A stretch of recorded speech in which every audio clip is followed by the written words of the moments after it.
memang ini kesempatan pertama saya menemui mahasiswa dan staf di UPNM.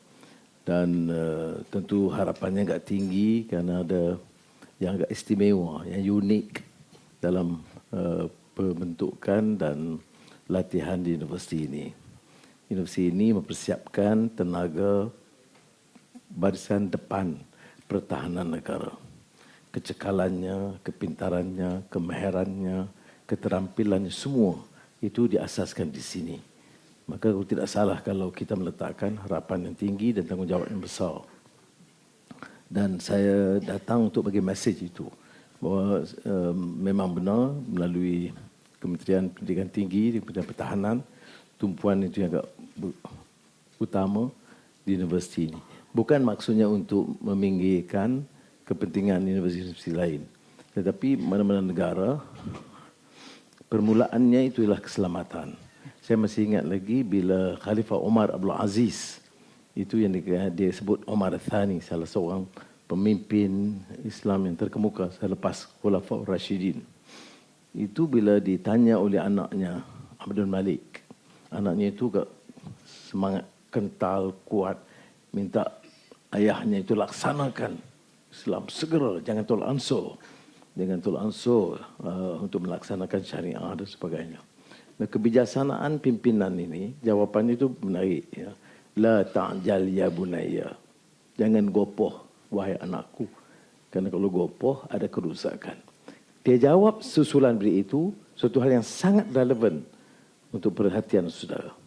Tanggungjawab saya sebagai khalifah katanya, ialah pastikan keamanan dan kestabilan negara ini.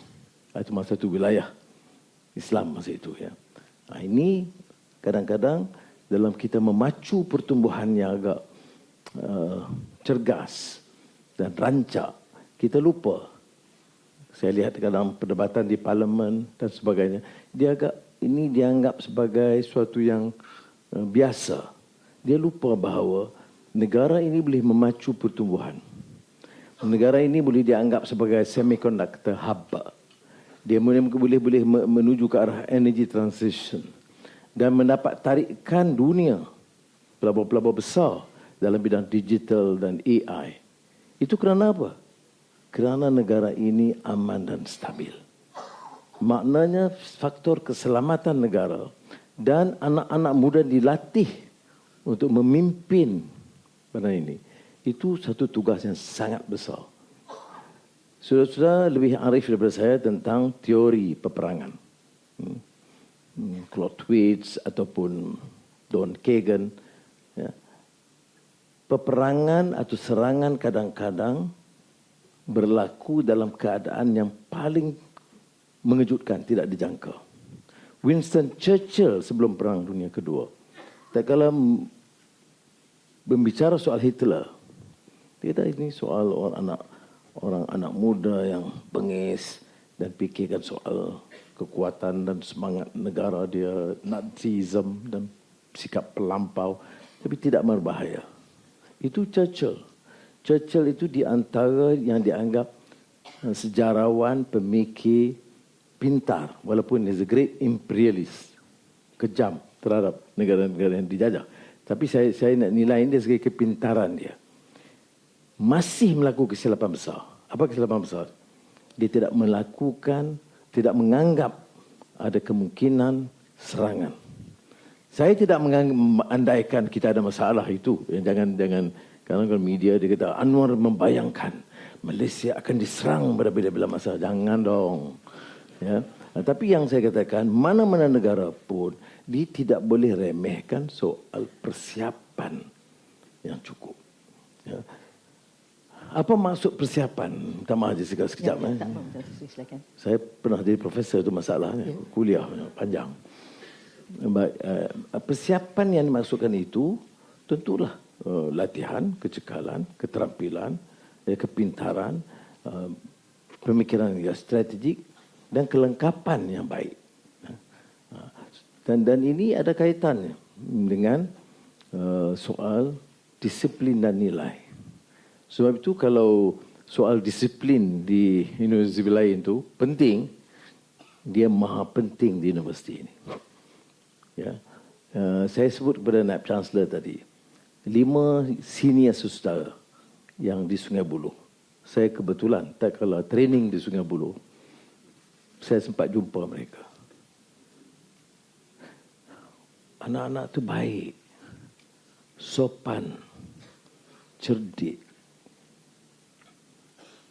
Jadi saya tak boleh lama sebab saya kan dikawal rapi dan saya minta sebahagian pegawai penjaga tu yang agak simpati saya nak jumpa ni.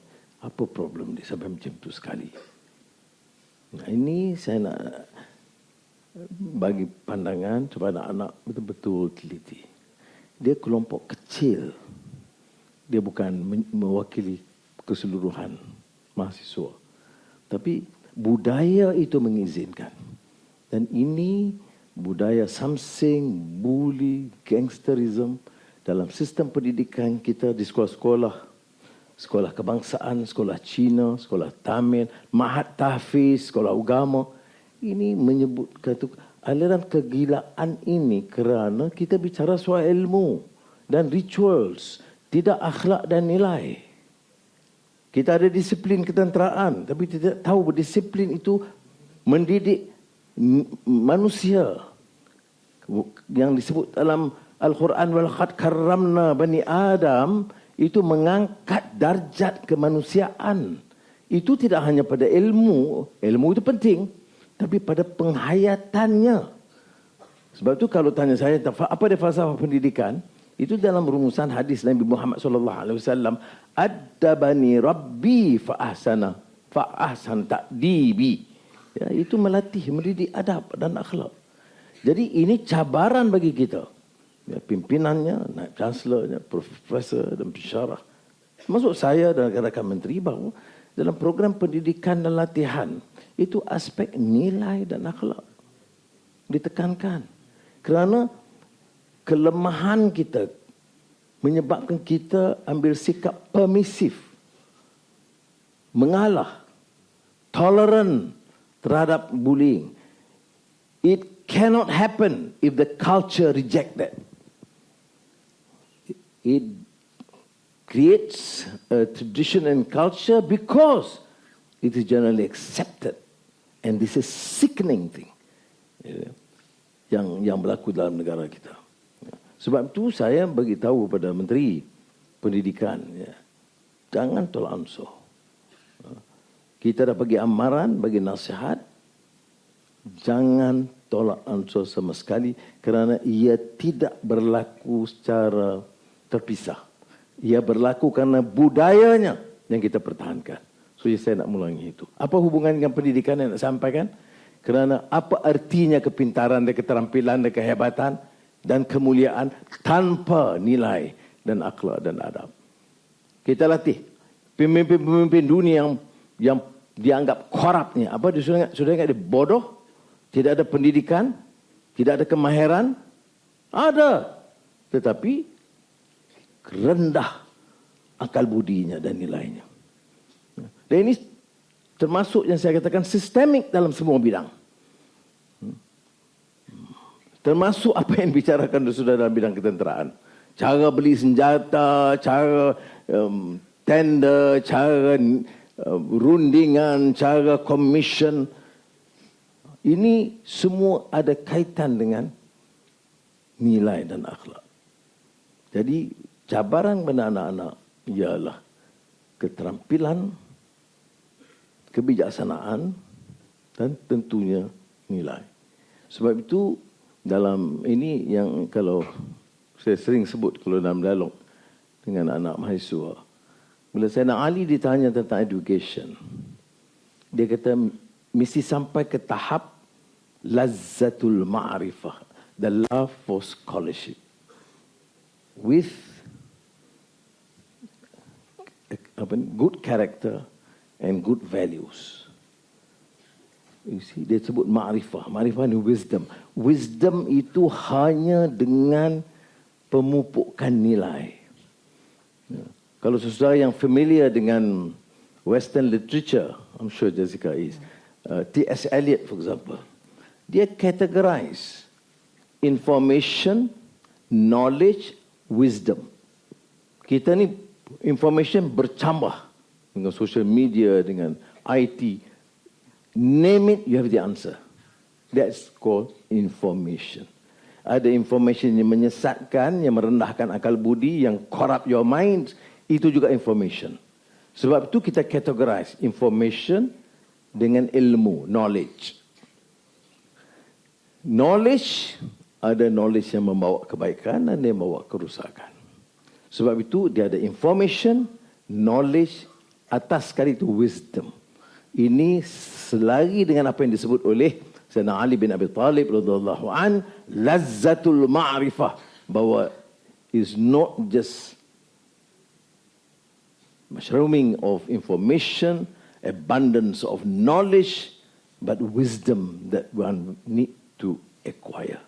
Itu dia mukadimah saya, dengan harapan anak-anak bangkit di universiti ini sebagai first class students with first class ideals and first class character. Arigatou gozaimasu. Ya, yang Bapak Datuk Seri, saya sangat berminat Datuk Seri bercakap tentang excellent without soul yang selalu dibincangkan. Dan satu lagi mungkin juga pelajar nak tahu berkaitan dengan mengakar ke bumi, menggapai ke langit. Dah jadi satu kata-kata yang saya selalu ingat. Saya follow Datuk Seri. Bahaya ni. Mengakar ke bumi, menggapai ke langit. Saya sangat suka. Mungkin lebih ingat tahu. Dan masalah sekarang ni, kesihatan mental juga merupakan satu masalah yang agak serius kalangan belia kan. Jadi saya harap Datuk Seri mungkin boleh berkongsi bagaimana untuk menjadi seorang pelajar yang punya semangat patriotisme, semangat jati diri yang tinggi dan tidak lupa akarnya, di mana akar yang patut dan kuatnya di situ. Silakan. Kita Malaysia ni satu negara hebat. Satu negara yang punya potensi yang luar biasa. Ada orang melihat dari sudut negatifnya kerana kepelbagaian kaum, kepelbagaian agama di wilayah. Tapi kita sebagai manusia yang waras tahu bahawa kepelbagaian ini anugerah Tuhan. Kita tidak memilih menjadi putih atau gelap. Kita tidak memilih untuk menjadi Melayu atau Cina atau India atau Iban. Sebab itu saya katakan anugerah Tuhan. Sebab itu bila Allah angkat darjat itu, darjat manusia. Sebab itu saya katakan untuk maju ke depan, kita mesti mengakar ke bumi. Kadang-kadang orang kalau tengok elit bandar ni, kadang-kadang kalau bicara, oh, tegur saya, apalah Anwar ni tekan sangat bahasa Melayu. Now the challenge is English. Of course, saya tak menafikan kepentingan Inggeris, bahasa Inggeris. Tapi kita kan Malaysia. Jadi akar itu harus ada. Budaya kita ada, sopan santun kita ada. Dan ini kekuatan yang tidak ada di tempat lain. Kalau ada, coraknya berbeda. Itu mengakar ke bumi. Tapi di samping itu kita mesti menggapai di langit. Kalau kita cakap akar asyik budaya lama, ada yang lapuk dong. Ada yang menyesatkan. Jadi akar ke bumi, jangan kita tinggal untuk menggapai yang di langit. Energi baru, green energy, green hydrogen. Kemudian digital, AI, IoT. Semua ini menggapai di langit. Tapi kalau gapai di langit, kemudian tak akar di bumi, kita jadi terasing. Dia bukan anak Malaysia. Itu yang saya tekankan soal. Begitu juga bila sebut Harry Lewis, excellence without the soul, yang kita cuba popularkan. Kerana dia dean di Harvard dulu. A senior dean di Harvard. Siapa boleh pertikai Harvard itu pusat kecemerlangan ilmu.